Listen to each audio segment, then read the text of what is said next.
Hello viewers, আসসালামু আলাইকুম। কেমন আছেন আপনারা সবাই? আজকে আমি আপনাদের জন্য চলে এলাম একটা নতুন রেসিপি নিয়ে, চিংড়ি মাছের মালাইকারি, নারকেল দুধে চিংড়ি মাছের মালাইকারি। তো চলুন শুরু করে দিই। প্রথমে একটি প্যানে আমি 1/4 কাপ পরিমাণে তেল দিয়ে নিচ্ছি। তেলটা গরম হওয়া পর্যন্ত ওয়েট করব।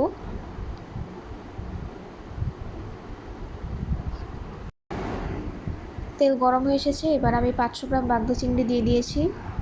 চিংড়িগুলো সামান্য পরিমাণে লবণ এবং লাল মরিচের গুঁড়ো দিয়ে আমি মাখিয়ে নিয়েছিলাম। খুব সামান্য দিয়েছিলাম, আধা চামচ করে। এপিটোপিট করে আমি 5 থেকে 10 মিনিটের মতো ভেজে নিব হালকা করে। দুই সাইডে ভাজতে হবে অবশ্যই, নাহলে কাঁচা কাঁচা থেকে যাবে। ভাজা হয়ে গিয়েছে, এখন আমি চিংড়িগুলো তুলে নিচ্ছি।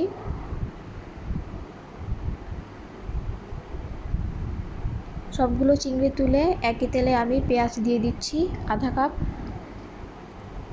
পেঁয়াজ দিয়ে নেড়ে চেড়ে আমি পেঁয়াজ লাল করে নেব।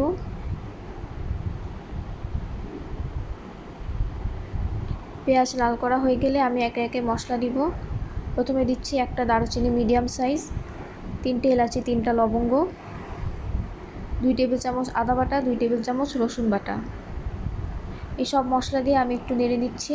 এই পর্যায়ে আমি পানি দিব আধা কাপ পরিমাণে। পানি দিয়ে আরও কিছুক্ষণ নেড়ে চেড়ে দিচ্ছি। এখন দিব শুকনো মশলা। দিচ্ছি লাল মরিচের গুঁড়ো 1 চা চামচ, হলুদের গুঁড়ো দিব আধা চা চামচ এবং লবণ দিব 1 চা চামচ। এই সব মশলাটা দিয়ে খুব ভালো মতো নেড়ে চেড়ে মশলা কষিয়ে নিব প্রায় 10 মিনিটের মতো। মনে রাখবেন, অবশ্যই মশলা ভালো মতো কষিয়ে নিতে হবে, না হলে আদা রসুনের কাঁচা গন্ধ থেকে যাবে। আমাদের মশলা কষানো হয়ে গিয়েছে, এখন আমি চিংড়ি মাছগুলো দিয়ে দিব। সবগুলো চিংড়ি মাছ আমি মশলায় দিয়ে দিলাম। চিংড়ি মাছটা দিয়ে আরও ভালো মতো কিছুক্ষণ নেড়ে চেড়ে নেব, যাতে চিংড়ি মাছের মশলাগুলো খুব ভালো মতো ঢুকে যায়।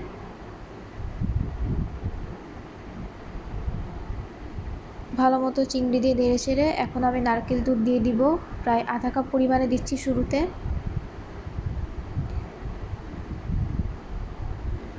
নারকেল দুধ দিয়ে ভালো মতো নেড়ে চেড়ে নিচ্ছি চিংড়িটা।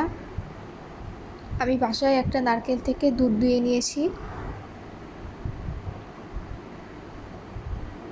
আরও আধা কাপ নারকেল দুধ দিয়ে দিচ্ছি।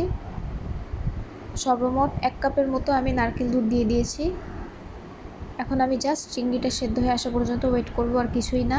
ঢাকনা ঢেকে দিচ্ছি এবং ওয়েট করব চিংড়ি সেদ্ধ হয়ে আসা পর্যন্ত, প্রায় 15 থেকে 20 মিনিট।